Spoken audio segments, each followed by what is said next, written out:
Morning everyone. I am Ritesh Mishra, Faculty of Mathematics for IITG. Today we will learn about a very important topic, limit, which is also called the basis of calculus. Yes, so let's start with limit. My dear friends, limit is nothing. आप लोग शायद limit का नाम सुने होंगे. हम लोग बोलते हैं लिमिट, इसकी ये लिमिट है, इसकी ये लिमिट है. एक्चुअली मैथमेटिक्स में लिमिट मोर और less defined in such a way only. Limit is nothing but it always tells about the tendency of a function in the neighborhood of a given point. Suppose the point is x equal to a and the function is fx is equal to x square minus 4 by x minus 2.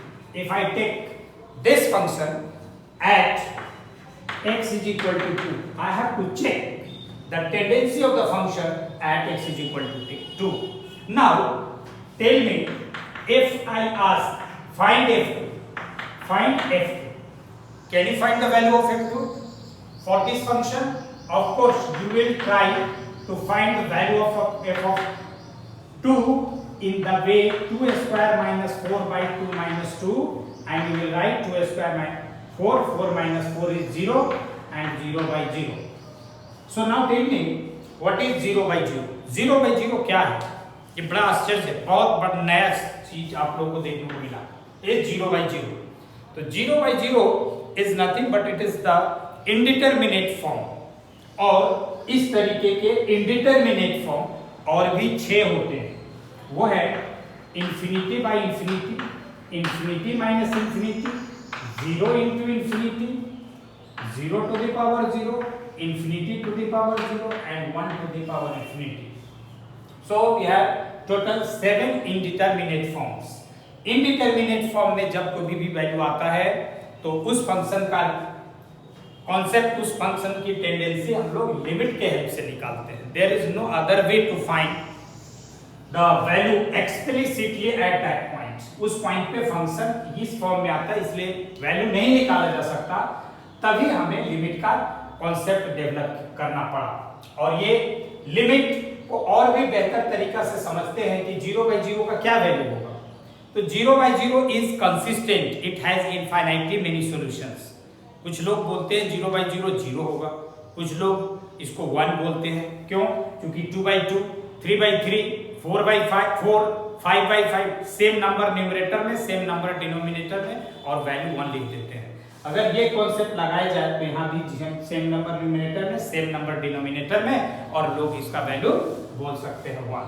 But मैं ये कहना चाह रहा हूँ 0 by 0 का infinitely many solution है. Suppose कि एक इक्वेशन हम लेते हैं 2 into blank place is equal to 4. If I ask what is the number at this blank place which satisfy this equation, you definitely say 4 by 2 and it is 2. कहेंगे 2 put करेंगे तभी ये equation satisfy होगा. Means this equation has unique solution and solution is 2.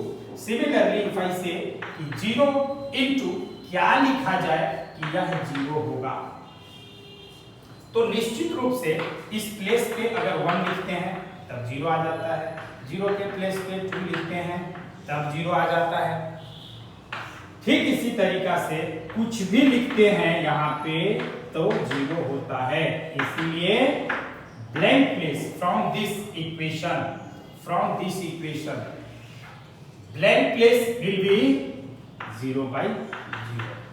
Blank place is equal to 0 by 0. Means 0 by 0 का कोई भी value हो सकता है. It means that कि 0 by 0 का कोई डेफिनिट वैल्यू नहीं है. ये 1 भी हो सकता, 0 भी हो सकता, 3, 4, 5 whatever you want to write, ये 0 by 0 can take that values. तो यहाँ से लिमिट का कॉन्सेप्ट आता है. मतलब हम इस फंक्शन का x इक्वल टू 2 पे इसकी टेंडेंसी को चेक करते हैं. अब मैथमेटिकली लिमिट कैसे डिफाइन किया गया है, जो हम लोग आईआईटी के प्रॉब्लम को सॉल्व करने में यूज करते हैं.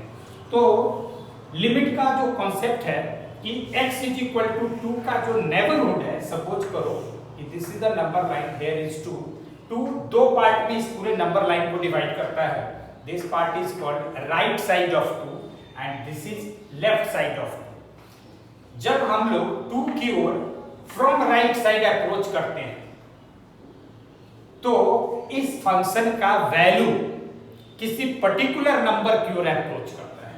जैसे इस चीज को कैसे जानेंगे, तो सपोज कीजिए कि अगर x2 नहीं है then we can write x - 2 into x + 2 divided by x - 2, और x अगर 2 नहीं हुआ तो हम इसको कैंसिल आउट कर देंगे और ये fx = x + 2 होगा।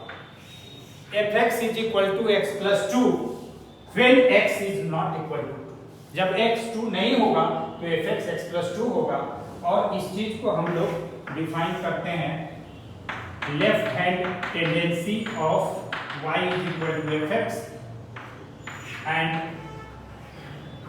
Right hand tendency of y = fx, और ये हम x = a पे चेक करते हैं। तो आप देखो